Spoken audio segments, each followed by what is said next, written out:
Well, hello, everyone, and welcome to the Tenpenny Files. I'm your host, Dr. Sherri Tenpenny. The Tenpenny Files isn't just another podcast. The Tenpenny Files offers conversations meant to inform and educate, not just to entertain. I come prepared, and we let our guests unfold naturally through these questions. And we invite people who are worth hearing on topics worth exploring. It is a matter of your body, your freedom, or your future. We talk about it here. Each day, I have conversations with authors, documentary filmmakers, and independent thinkers whose work challenges mainstream messaging. We cover a wide range of topics, from government, politics, and history to astronomy, pets, and travel to food, farming, and fitness, and of course, vaccines, health, and health policy. We have weekly conversations with authors about faith and biblical principles. The goal is simple: to introduce you to topics that you've never heard of before, or topics you always wish you wanted to explore, but just didn't really know where to start. Does this sound interesting? Well, then join me every day at 3 p.m. Eastern Time, Monday through Friday, where we hear from voices that have often been ignored, silenced, or censored, but truly have something important to say. But before we begin today's episode, I invite all of you to become a Tenpenny Prime member. Prime members receive an exclusive monthly white paper about your body, a recorded presentation, and access to a monthly Ask the Expert masterclass. Visit primembership.drtenpenny.com to learn more and hopefully join our cause and support the work that we do. So now let's get started. Today's conversation is with international attorney Todd Callender about his book, Disease X and Military Martial Law: Defeating the Globalist Plan to Depopulate the World and Enslave the Remnant. The book that tells the truth about the totalitarian power grab of the globalists. Todd, it's so good to see you again, my friend. Thank you so much for joining me here on the Tenpenny Files. My honor. It really, truly is. You're one of the originals, Doc. It's really an honor to be with you. Well, thank you so much. You know, you are so well spoken. You're an attorney that's extremely well written. I mean, you can write, 1,000-page briefs and do all the things that you do. Why did you decide to co write this book with Jerome Corsi and Craig Campbell? Well, thank you. I had actually given a bit of a lecture on everything that we've been talking about for years now, but in particular about my lawsuit against the DoD to stop the vaccine mandate, the poison mandate, the fragging of our troops. And Dr. Corsi happened to be in the audience, and he approached me and he said, "We've got to write a book about this." And then Dr. Campbell works with Dr. Corsi. And so the three of us put that together. So it was in writing, well cited. People can look at the information themselves and hear the story for what it is. And it's the cold, hard truth that a lot of people just don't want to embrace, but a lot of people are actually embracing. So I'm really encouraged about it. Better late than never, doctor. Well, you're that part of your book, when I read through your book, is just it's just jaw-dropping. I mean, you and I have known each other for a long time. We've had lots of conversations. You've been on my show, I've been on your show. We've just, we've met at conferences and things like that. And I've known the story and heard your tale about filing, the only person who was willing to stand up for these military people that were being decimated. But reading it in print, a voluminous amount of documents that were filed, and like irrefutable evidence and whistleblowers and scientists and all these people, and the government goes, nope. Yeah, It's yeah, yes. Well, let me just be clear about the government. You're absolutely right. The military mandate was something of a saber rattling exercise early in 2021.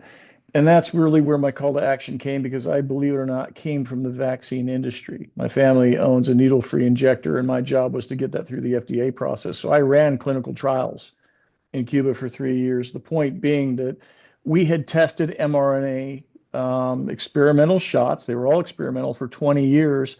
And in every case, the test animals died when challenged. So when our government, the military in particular, started talking about giving out mRNA shots to the troops, I was like, I can't let that happen. I know how this goes. All the test animals died for the last 20 years.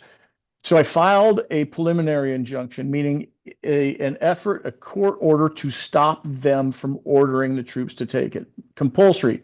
No exemptions was what Lloyd Austin had, including use of force authorized.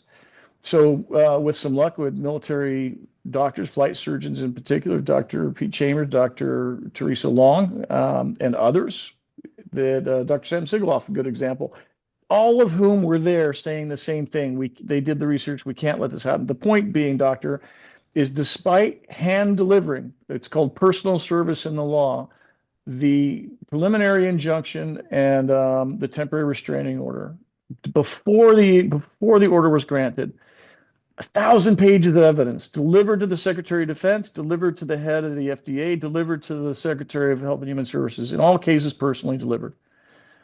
Despite doing that, they issued the order anyway. One of those pieces of evidence was our government's own study done a year prior on the same shots that was done on 44,000 service members and their families.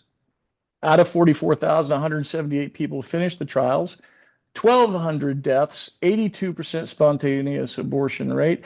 And of those 44,000 participants that showed up, they went home with 1,291 new diseases they didn't go there with, listed in the appendix. The point being that our government knew all of that before I served it on them. And I served it on them and I put it into the official federal court record. And the answer was a non-answer. The Department of Justice showed up and they said, court, you don't have jurisdiction to hear this case. And the court dismissed it. And I fought that dismissal all the way to the U.S. Supreme Court, tooth and nail. I was naive, doctor. I thought they would read this and go, whoa, wait, we gotta back away from this. We can't do this. It's dangerous. Everybody's gonna die or get sick, especially our own military. And just the opposite happened. They fought me like no tomorrow. And right behind me was 11 more federal lawsuits. Every single one of them got dismissed. So, why was the entire government, the Department of Justice, the Department of Defense, that they're now calling the Department of War, which I think is really interesting, that's a whole nother conversation. Why were they out to decimate our military with these experimental shots? Yeah, well, first and foremost, please recall that it was 1974 when Mr. Kissinger actually wrote the depopulation memo. It became official policy of our nation in 1980 that there would be no more than 8 billion people on this planet. In 1994, the nations of this world gathered in Cairo, Egypt, and they agreed to kill 7 billion people, to depopulate the planet.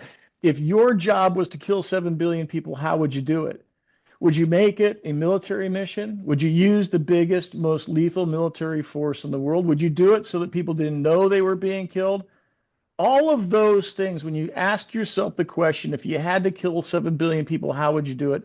And the answer is what it is we live through. Wow. That's just huge. That's just really, really huge because that's one of the questions that I don't know that I'll ever really completely understand, but maybe you can explain it. Why did every country in the world, nearly 8 billion people from all nationalities, little tiny island nations out in the middle of the Pacific and the Indian Ocean, everyone, Here, everyone just rolled over and just yeah. lied? How did they get that to happen? The Cairo Population Accords. These are international treaties. These are UN conventions, complete with replacement migration and things of that nature. They picked what areas were going to be depopulated first and whom those targets were. Effectively, it's industrialized European descent nations, as evidenced by the Deagle report that showed they were planning a 70% reduction in our population in the United States, coinciding with the opening of our border. That Alejandro Mayorkas welded open the border. Along comes 30 million people to replace all the people that were dying from these shots. In other words, this was by multilateral treaty, as evidenced by the 2005 international health regulations, now turned into what they call a pandemic treaty. So let me put this in the form of the breakaway republics in Ukraine. Ukraine was killing up to 30,000 of their own people every year in these areas near Donbass who spoke Russian, acted Russian. And the Ukrainians, they were inside the Ukrainian territory, but they were ridding themselves of these people. These people had no way to fight back. So what did they do? They held a referendum in accordance with international law.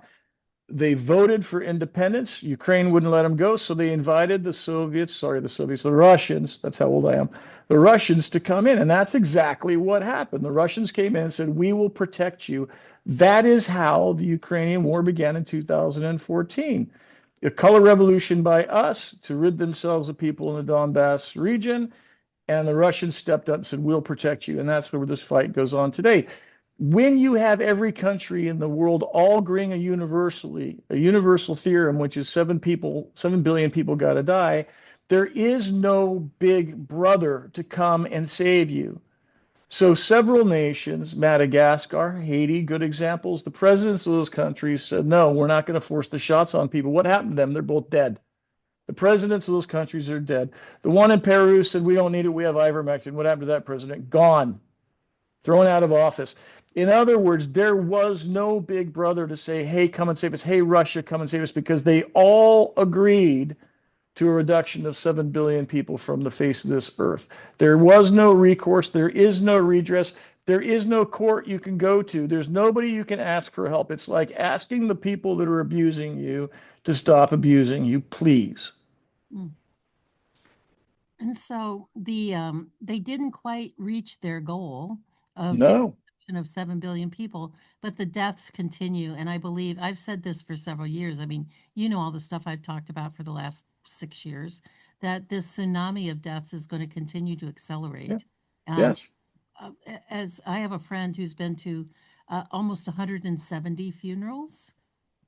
I have another friend who just My recently Lord. found out that two cousins have been diagnosed with cancer. One is of uterine cancer in her 20s, and another one of her sister of breast cancer who's in her 30s.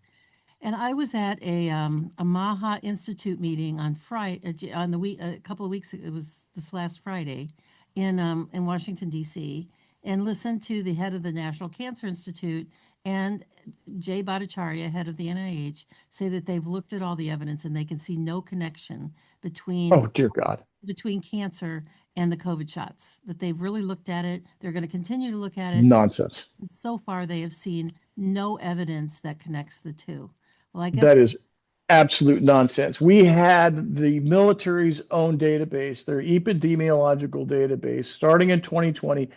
We saw a 600% increase in cancers for 10 months in 2021 after they rolled these things out over the entire prior year and the 6 years prior to that.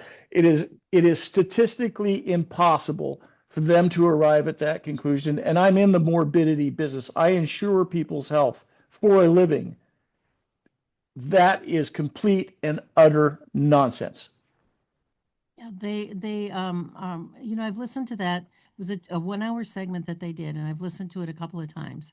And they really were saying, well, the head of the National Cancer Institute says, you know, how many million people in America, hundreds of millions of people got the jabs, and there are about 3 million people a year that are diagnosed with cancer. So it's just a coincidence that right after they got the jab, these were people that all probably already had cancer and it just showed up. As we saw that maybe the jabs act as an overall pro-inflammatory effect. So if they had little tiny cancers, they just blew up after the fact. This was on a public stage that they talked about this for, 15 minutes or so out of the Well, hour that they had. And they just said, well, we'll continue to look at it, but so far we can see no connections. The data and the epidemiology is just not there. nonsense. And what I would like to have asked him, given the opportunity, is why then were there three HIV proteins in all the shots? They effectively gave everybody vaccine-induced AIDS. They disassembled people's autoimmune with these shots. So of course the cancer rates exploded, but not just cancer. When I make reference to the DMED database, DMED is the military's epidemiological database. The total rate, the overall morbidity and mortality together, that's disability and death, is 1,100% for 10 months of 2021 over all of 2020 and each year prior to that ever. There isn't just some weird connection. There is causality. There is a direct causal relationship between the shots and every malady known to man. And they knew it, doctor. This is my point. If you look at the post-marketing review of the study I referenced, the study is C459 1001, 5.3.6 post-marketing review, Appendix 1, page 30, lists out 1,291 diseases caused by the shots that they knew about before they mandated them. It's a lie. They are That lying. they sat up there boldly and proudly and lied right to everybody in that room, and the room was packed. It was standing room only. It was just and I've been trying to make a big deal about it because I said, there's hundreds and hundreds of studies that have already been published that show what these jabs do, what their effect is on the genome, on the genetics, on different proteins, on different enzymes, on the P53 system that blockades cancer. And then there's all of these other published studies, epidemiological studies that show the massive increases. And I was like, well, I think these people have access to PubMed. I think, Yes, have they suddenly yes. become illiterate? I mean, how could they sit up there with a straight face and Jay Ah, Bhattacharya, the head of the NIH, say, I've looked at this closely and I just haven't, the data isn't there. I haven't seen it. well, I can tell you why. They said that because they will all hang for war crimes. These are crimes against humanity. International criminal law arose from World War II and the experimentation on people by the evil Axis, right? The Germans, the Japanese, amongst others. That's how it was born. And then came multilateral conventions of the United Nations thereafter, ratifying the Nuremberg Codex that said, hey, you got to have informed consent. You can't just experiment on people. Two other UN conventions aside from that, the Convention on Human Rights, Convention on Civil and Political Rights, all say, Article 7, you can't experiment on people. Is there one person on this planet, one that got informed consent as it relates to these shots? And the answer is no, not a single one ever did, because they could never produce the materials necessary for people to make an informed decision. The inserts on the shots were blank if they even asked for them. The contents were 50% reported. The other 50%, the FDA admits they never knew what was in it, and they weren't required to be told. Why? Because these were experimental shots. These were emergency use authorization, and we caught the FDA in court lying, saying, well, these were approved. Comirnaty, not a single dose of Comirnaty was ever given out in the United States. Only the experimental version was. And by the way, marketing authority, which is the only reason why you go to the FDA for approval, was revoked the very same day they granted authority to Comirnaty. In other words, it was a head fake. The whole thing was a lie. You say in your book, Disease X and Military Martial Law, you connect the military logistics, global banking, and the medical industrial complex. Yeah. That is a wide breadth, a swath of all sorts of big global institutions. For those that are new to these institutions and how they all work together, what is the long-standing term, and explain how they all work together for us a little bit? So let's start with a control paradigm. If you could print money out of thin air and loan it to others for some value, perhaps those countries that borrow it would, for instance, collateralize their assets, land, military equipment, people, right? They could securitize their people and use that as collateral for loans.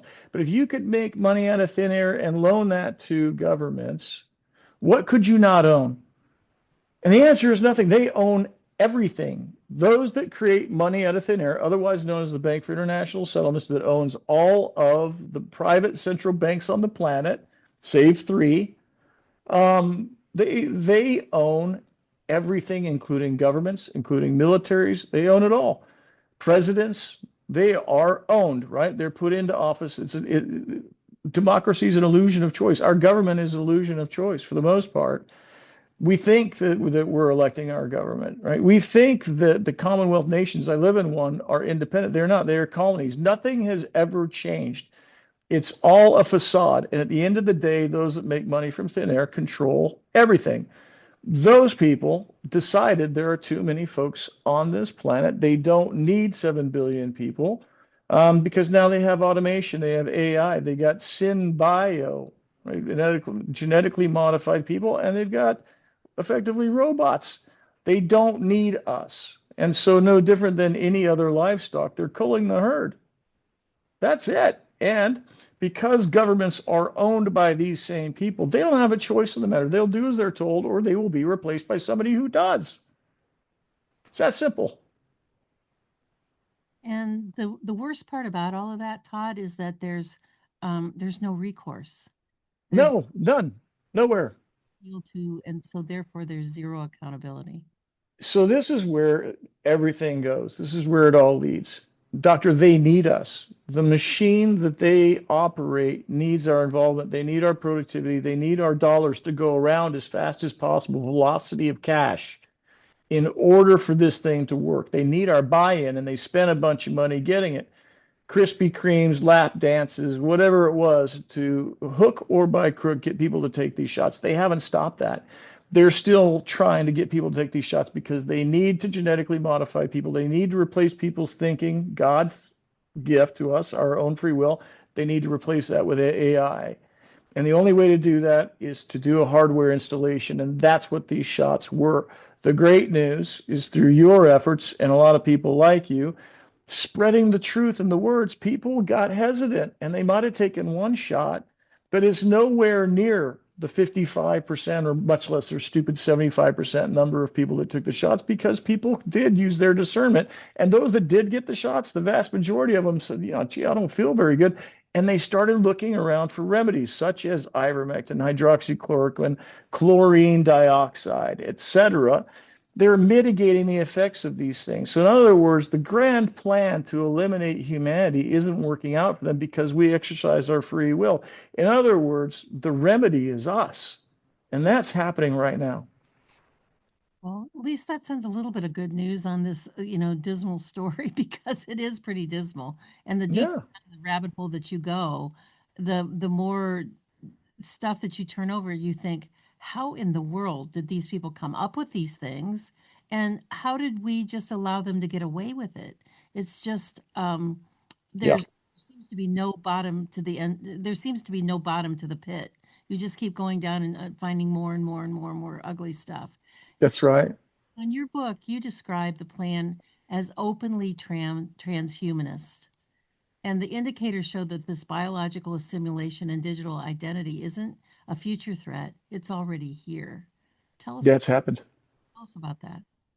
Yeah, so what we came to understand is that the shots are made of a lot of different pathogenic proteins, almost all of which came from something called gene 1616, also known as death associated protein 6, also brand named kinase, Kinase with an R at the end.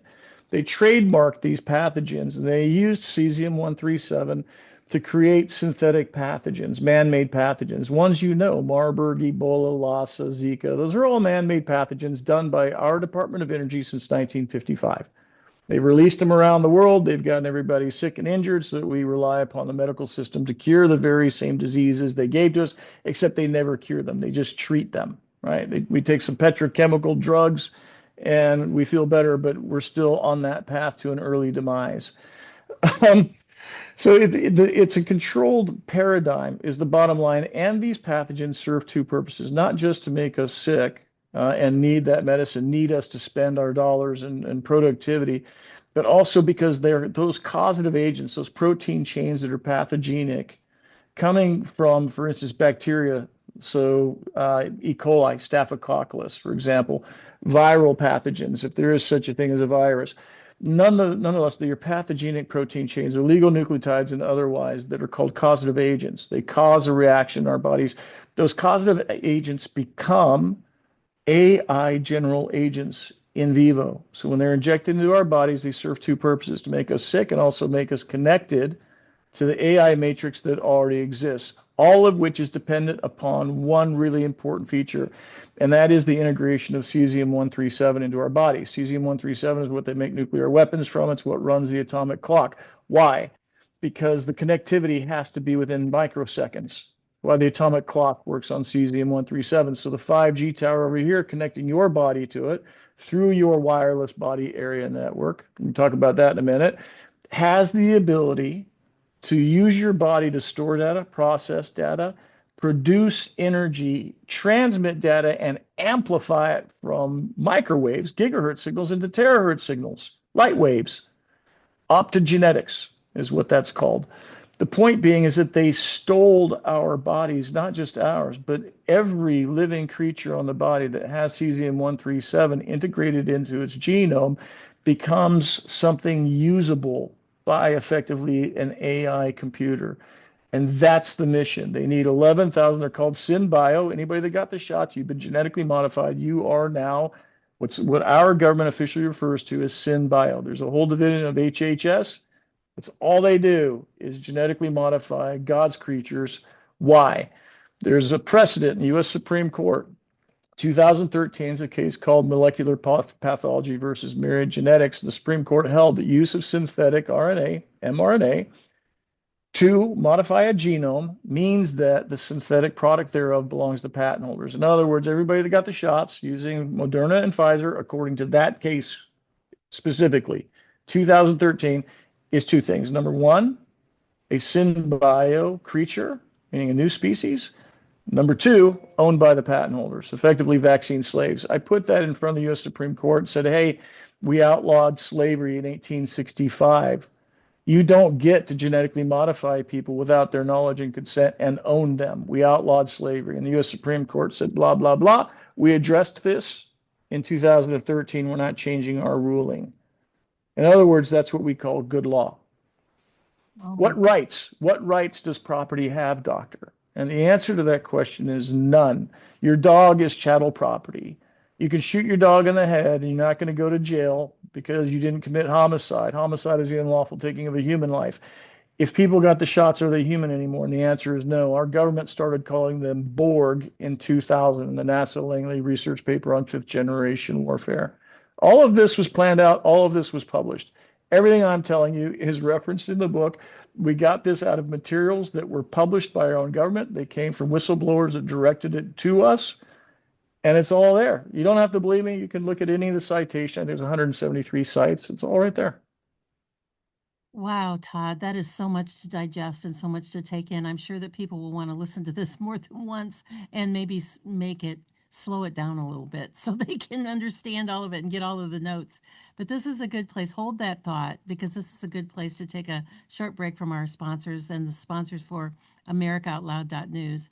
America Out Loud Talk Radio, it plays the Tenpenny Files on the iHeartRadio network every day, Monday through Friday at 3 p.m. Eastern.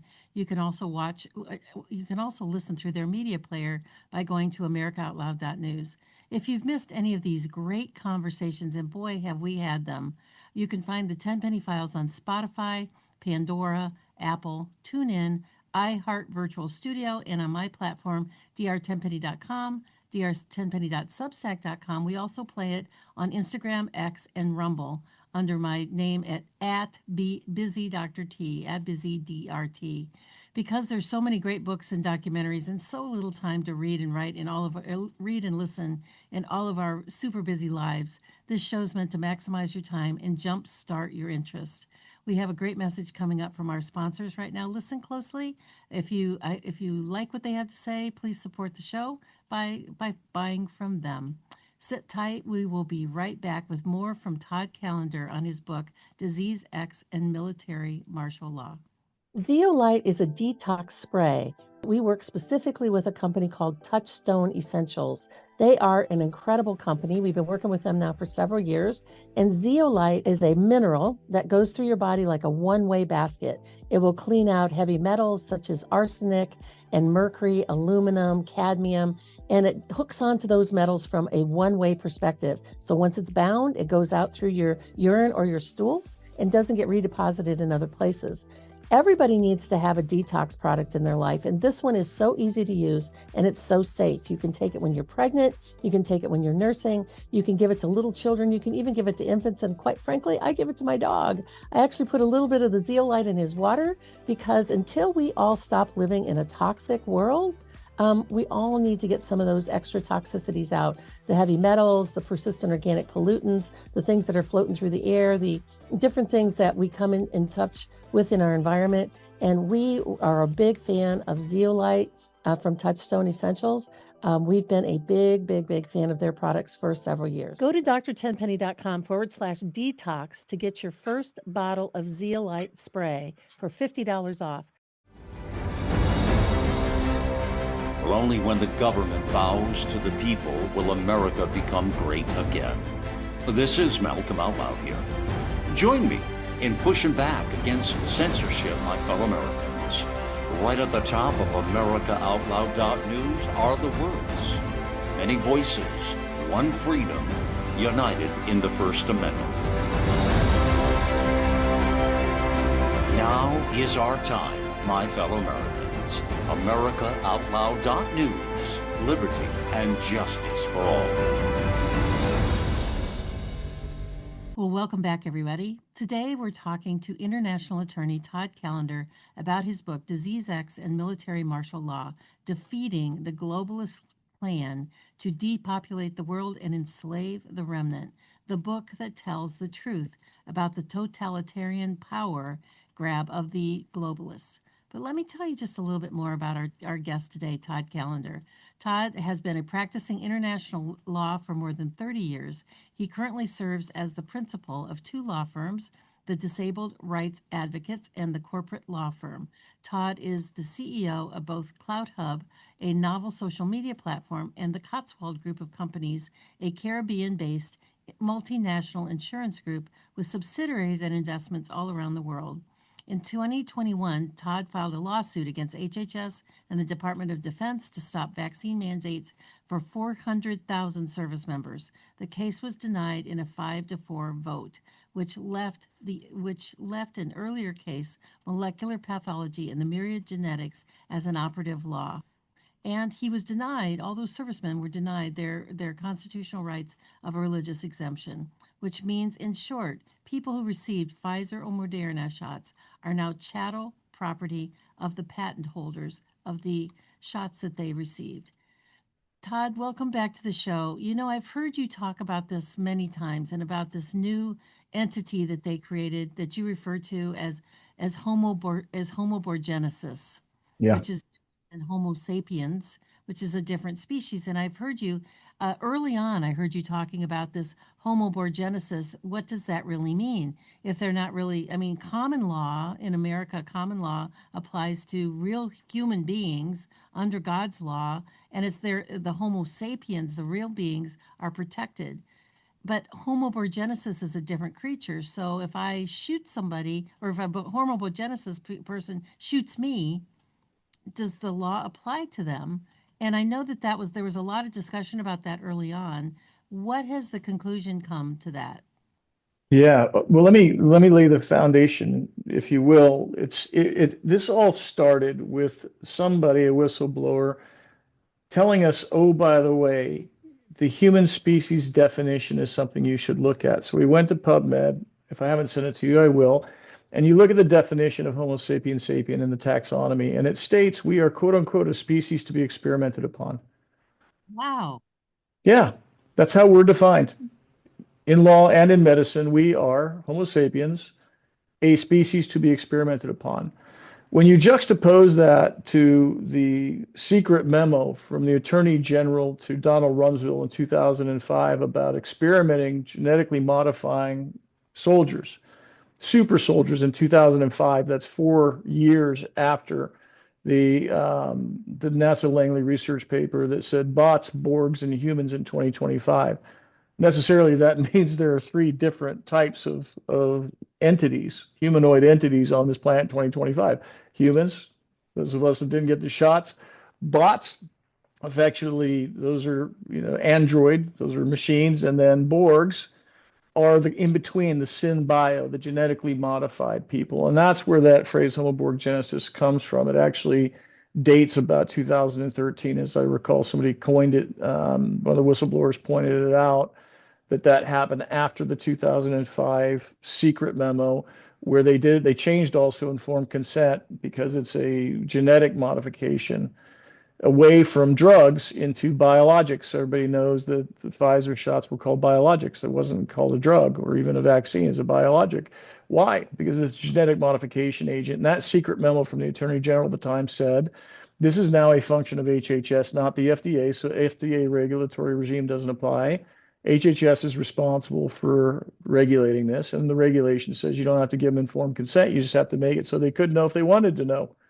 And that's the basis by which there was no informed consent anywhere on this planet, because it was a genetic modification effort in addition to being a pathogenic one. That's how we arrive at the conclusion that there was a new species created, known as Homo borgiensis. It's Geinsis is how it's spelled, which is the new species that they created. out of these materials. And you're Yeah. right. If you're not human, right? Those human rights conventions I made reference to, it's international law. All the countries that sign on to those conventions have to put it into their local statutes. It becomes law, enforceable law. And yet none of that law was enforced anywhere on the planet in 2021 and thereafter. To this day, we remain under medical martial law. So the legal trigger they used is six magic words uttered by the director of the World Health Organization: public health emergency of international concern. And when that happens, all human rights are revoked. Now, what happens on a going forward basis? Well, they don't need any rights. They don't need any consent for property. Property doesn't have rights. Your house, your desk, your dog, your synbio person doesn't have any rights. That's the point I'm trying to convey here. Hmm. You know, Legally. just a couple of days ago, they had another international uh, panel that was looking at pandemic planning, similar to the Event 201 that happened before COVID was released on us. What is your opinion about what's coming next? Yeah, well, they're Disease X, and they've tried to launch it a few different times. We keep track of it. Again, the database of pathogens created by our Department of Energy, this U.S. government Department of Energy, is in excess of 470,000 pathogens that they've created. And they're chimeric. They're not only bacterial and viral, they're also parasitic. They're designed to be so that they're almost impossible to kill. Three different vectors of infection. And these were man-made, and they have been released. You see it all the time in Africa. God love those people. Only 2% took the shots because they've been experimented on by Bill Gates et al. Forever. They knew better, but you nonetheless see Ebola outbreaks. How about this one, Dr. Tenpenny? Our government declared officially in the Federal Register that we've been under a Marburg pandemic now since 2020. They've twice declared it officially. 10 people have died of Marburg over the last 40 years. So how is that a pandemic? The point is that these are dirty lawyer tricks at the end of the day, designed to move people in one direction, and that is compliance. You will take these things, you will do as you're told for the purpose of arriving at that goal. 7 billion reduction in population, 1 billion synbio people left over to do exactly what the AI matrix wants them to do. You know, right before COVID broke out in March of 2020, so this would have been the end of February of 2020, ACIP had one of their meetings that they have three times a year. And the ACIP meeting was in Atlanta, and there was all this kind of burbling up stuff about what was happening with this COVID infection kind of rolling out of Europe. It hadn't come to America yet. So I thought, well, I'm going to go down to that meeting and hear what they have to say about it, because I'm sure this is what they're going to be talking about. So I went to Atlanta and went to the ACIP meeting.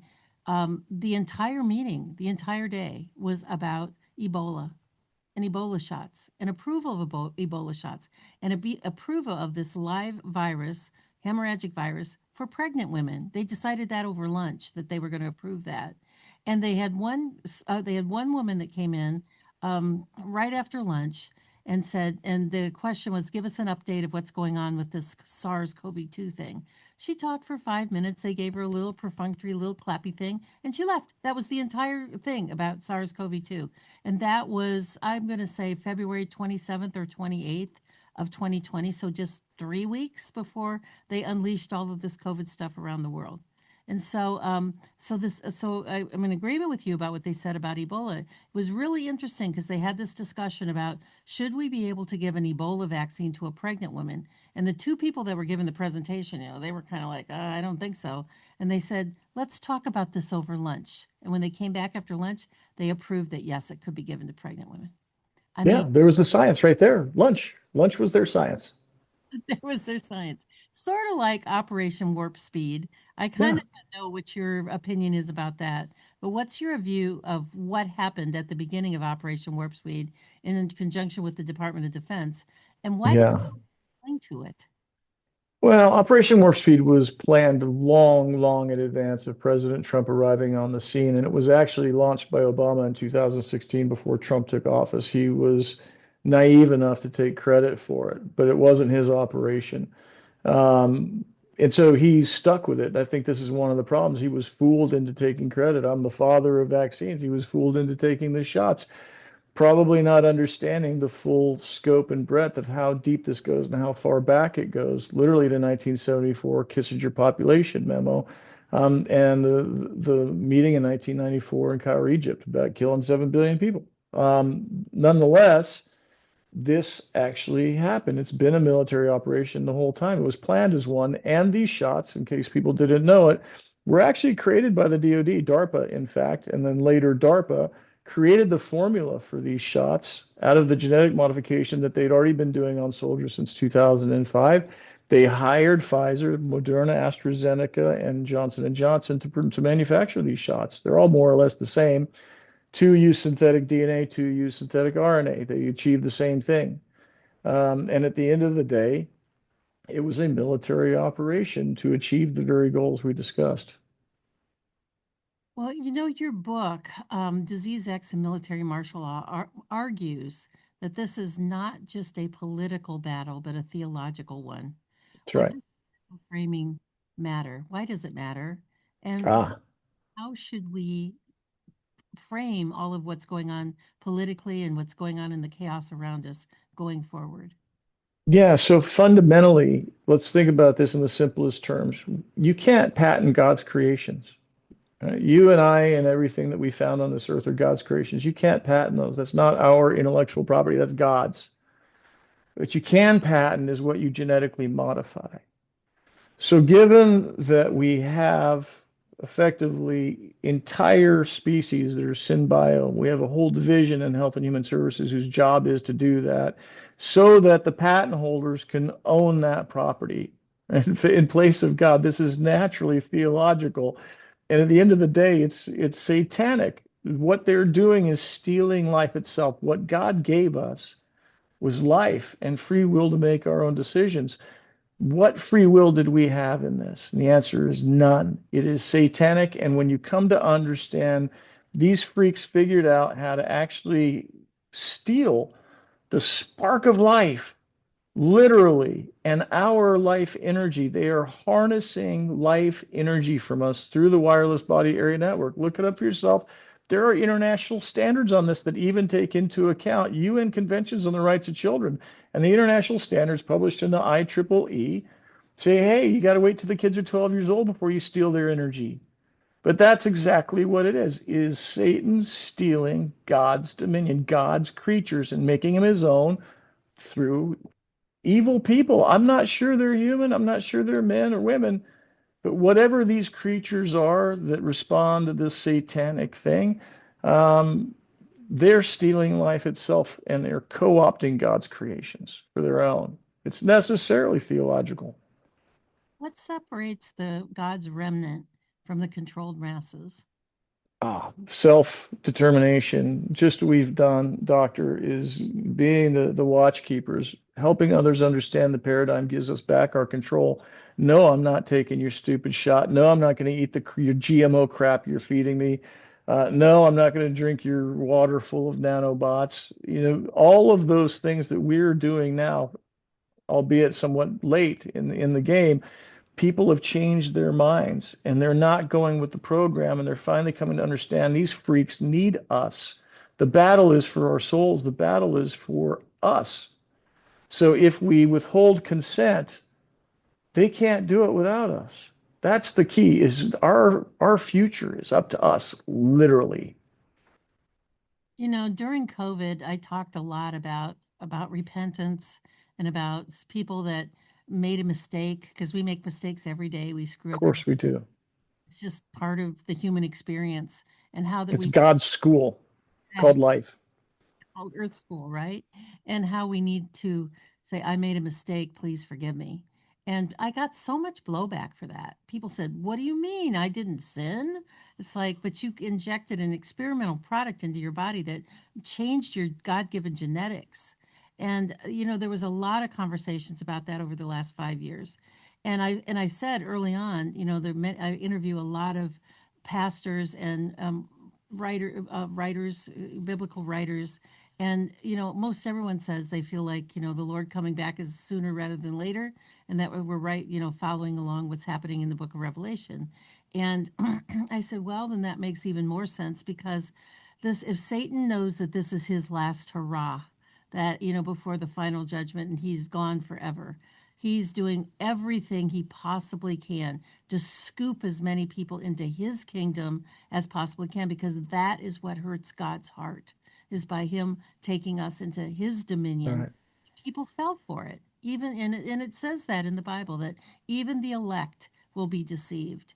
And I'm hoping that by all these conversations that we've had the last 5 years, and conversation like we're having today, that people will no longer be deceived as we go into this next round of whatever it is that they're going to do. AI. AI. Doctor, you couldn't be more right in every sense of the word. I couldn't agree more with that. What I want to add to that is the AI component. They make it easy for us. AI is a satanic tool. And I'll give you an example. If you rent a car in a new city and you plug in the GPS, you go from point A to point B. Do you remember how you got to point B? And the answer is no, because you let the computer do the thinking for you. How is that different when we're engaging AI to do our research? It's arriving at a conclusion. We're not using our brain. We're not reading. We're not learning. We're just going with the answer. We're abdicating our free will and our brain that God gave us to a freaking computer. So, of course, it's being integrated into our bodies. Of course, it is the mark of the beast. And this is the point. It is the co opting of our bodies, our genomes, our souls to a freaking computer. This is the final opt out, doctor. I won't use AI in any way whatsoever, period, because it is the final decision. If you let computers think for you, then what value are you? Well, and like we talked about just briefly before we started the show, the genie's out of the bottle. I That's mean, when right. you've got AI bots setting up a page on X and talking to each other about the problems with their human, and that they think their human is doing bad things, how should they respond to that? And creating their own language to talk to each other, so that that nobody in humanity knows what that is. And you mentioned that that had started several years ago. Tell us about that. Yes. Yes. And several years ago, on top of that, AI created its own church. Humans aren't welcome. But above that, on top of that, you just said something that's really important. Let's take Texas for an example. These big data centers, that's what AI is. They consume electricity and water. What do we consume? Electricity and water. People in Texas are being rationed in both electricity and water, being forced to pay for the electricity and water AI is consuming. All wars are fought over a scarcity of resources. There's a scarcity of water and a scarcity of electricity. How is this going to end? Man versus machine. So if you are a machine and you know that this leads to a war over resources, what would you do? You either eradicate man or you co-opt them as becoming your power source, your slave. You feed them crickets because that'll produce energy, use their bodies to store data, to crunch numbers. All of that is, in fact, what has happened, past tense, because it's already done. And the only thing we can do is opt out. And as I mentioned to you, the Achilles heel in all of this is cesium 137. It's in our bodies. And if you get it out of your body, the connectivity goes away. And chlorine dioxide does that, as I understand it. That's amazing. That's really, really important. And for the listeners, you can go back into our archives. I did an interview a while back with Dr. Pierre Corey about his book, The War on Chlorine Dioxide. And we covered that in great detail. And I know, Todd, you and I have talked about chlorine dioxide for a really long time. So for the listeners, there is already a reference that we've done right here on the Tenpenny Files that you can refer back to. As we're coming down to the last few minutes of our time here together, Todd, I could talk to you for hours and hours and hours. This is And we have. so informative. Yes, we have. We have. What is the single most important truth the public still doesn't grasp about this Uh, takeover? What can they do about it? yeah, put your trust in God. At the end of the day, you're God's creation, and God endowed you with a brain and a heart and intuition. We're connected through our consciousness, through these conversations. We're all His creations. So follow your heart, follow your mind, exercise your free will, and reject the simplistic things, the appealing things, the convenience, the sexy, Those are all designed to steal your soul, and it is up to us. We have the power to reject them. It's the great opt-out that has to happen. And frankly, doctor, in a large part it has, because their goal of getting everybody to take these shots, or even more than 75%, hasn't worked. It isn't working. People are saying no. And it's not just the shots, it's anything the government says is good for you. It's just the opposite. Central bank digital currency, digital ID, both have failed. Why? Because people are finally finding their free will. Take a page out of your 2 year old's book. Learn how to say no really loud. That's very good. Where can they best find your book? Where's the best place to get your book, Todd? Disease, Accident, Military, Martial Law.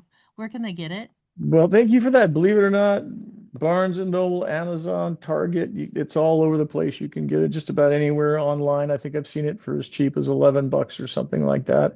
And I'm happy to even give it away. I've given away thousands of copies. It's about sharing the knowledge. That's what it's always been about. So I really appreciate your endorsement and the ability to talk about it today. Amazingly well-written book, and it's easy to Thank read. you. Reads a bit like a suspense thriller. I mean, the way that it just like pulls you in the storytelling that you put behind it. So I think that it's really, really a good read. Thank you. Kind of jaw-dropping on some of the facts that you pull out in through there. How can we best get involved with your organizations, Todd, and support the work that you're doing for all of us? Oh, super. Thank you. Well, just this. Be a part of the solution. Watch Dr. Tenpenny. Come to Clout Hub. We carry this content and a lot of other content just like it. And the idea is to share it, because when you share knowledge, you're sharing your power, and that decision making is the power given to us. And it's by virtue of that that we have an opportunity to take our planet back. But it takes all of us going in the same direction. So it's really supporting you, and there's more collective investment in our future, doctor. That's the way to do it. But if you want to follow me in particular, Clout Hub, CLOUTHUB is the way to do it.com. And it's free if people want it to be free. And we also provide the tools for people to escape in any and every way that we can. We're just trying to save as many souls as we can. Are you still hosting your Friday show on Vax Choice? Monday, Wednesday, and Friday at noon. Oh, All 3 days. We have some fabulous guests, yourself included. You've been on there a couple times. where do people log into that? Clouthub.com. It's on Rumble. It's on X. I think it's on Pill. So just look up my name or CloutHub or Vax Choice, VAXX choice.com. Very good. Well, Todd, it's always it's always a pleasure to see you and spend time with you. Thank you so much for sharing your knowledge here on the show here today. So with that, I'm going to close out with one of my favorite verses from the Bible. I close all of my podcasts with, whether they are live or pre-recorded, which is Romans 12:12. Rejoice in hope, be patient in trouble, and be persistent in prayer. Remember to lean into God, trust Him for everything. He will never let you down. We will thank you. I want to thank everybody who joined us here today, and we'll see you tomorrow at 3 p.m. Eastern Time right here on AmericaOutloud.news and iHeartRadio. And then you can find these at anywhere that you follow your local podcasts. So with that, I wish all of you to have a really great day. We will see you tomorrow or the next time right here on the Tenpenny Files. Goodbye and God bless.